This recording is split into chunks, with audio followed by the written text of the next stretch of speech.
弟兄姊妹平安，歡迎嚟到我哋每一個星期靈修系列嘅第8個星期。喺呢個星期入邊，我哋係要討論點樣以感恩嘅心看待生命入邊嘅挑戰。困難同埋試煉係人生唔可以避免嘅一部分，但係神嘅話語教導我哋，感恩嘅態度唔單止可以改變我哋嘅心境，亦能夠幫助我哋更深刻嘅嚟經歷到佢嘅恩典同埋旨意。帖撒羅尼迦前書嘅第5章18節係咁講嘅，佢話凡事謝恩，因為這是神在基督耶穌裏向你們所定嘅旨意。呢一次嘅經文係提醒我哋喺所有情景入邊都要感謝神，因為呢個係佢對我哋嘅旨意。感恩唔單止喺順境入邊表達感謝，更係一種深層次嘅信心，讓我哋喺挑戰入邊仍然能夠相信神嘅掌管同埋供應。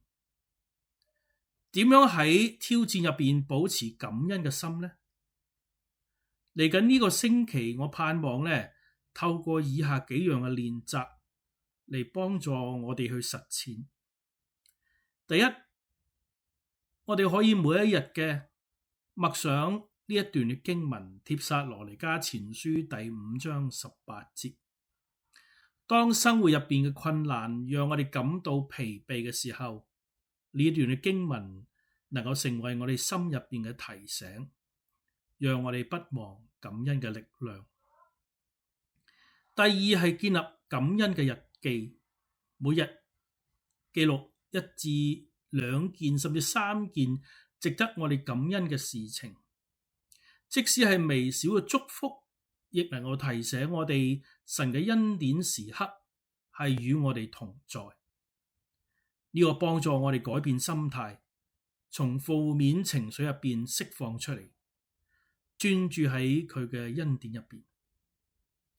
第三，學習從挑戰入邊揾到恩典，用感恩嘅眼光看待生命入邊嘅挑戰，記錄你從困境入邊學到嘅功課，並且反思呢啲經歷點樣塑造你嘅生命同埋信心。第四係關懷同埋祝福其他嘅人，主動去接觸一位正喺度面對挑戰嘅弟兄姊妹或者朋友，用鼓勵嘅話語支持佢哋，並為佢哋禱告。透過傳遞神嘅愛同埋恩典，你亦能夠體會到屬靈嘅喜樂。所以以上係有4個建議，我哋重溫一下。第一係每日默想呢段嘅經文。第二係建立感恩嘅日記。第三，可以從挑戰入邊揾到恩典。第四，關懷同埋祝福其他嘅人。喺結束嘅時候，讓我哋一同嚟禱告，好嗎？親愛嘅天父，我哋感謝你，因為無論係順境或者係困境，你嘅恩典都喺我哋嘅身上彰顯。求你幫助我哋學習點樣喺生命嘅挑戰入邊仍然嘅保持感恩嘅心，並且相信你嘅計劃同埋旨意都係為我哋好嘅。願我哋感恩嘅心成為鼓勵他人同埋見證你嘅工具。奉我主耶穌基督嘅聖名而祈求，阿門。下一個星期我哋將會探討點樣喺佢嘅愛入邊重新得力。